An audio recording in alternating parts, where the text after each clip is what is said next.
Hi, I'm Nicole Alleen, and today I want to talk to you about how to retrieve or restore information that you might have lost or deleted in Canvas. So, what you'll need to do is go into the course that you know you deleted something in that you would like to get back. So, I'm going to go into this course. So, let's say I was in this course and I deleted something and I really want it back, but I don't know how to get it back. So, what I'll do is I'll go up to my address bar. I'll click into my address bar and I'll go right behind my course number. My course number is 15. I'm going to hit my / button and I'm going to type undelete and return.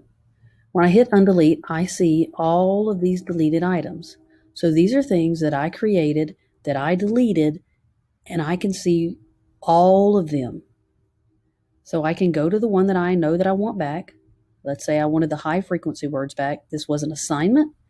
I can hit restore. I'll hit OK. And then that's going to go right back into my assignments. And there it is. So that is how you retrieve something that you accidentally deleted in your Canvas course.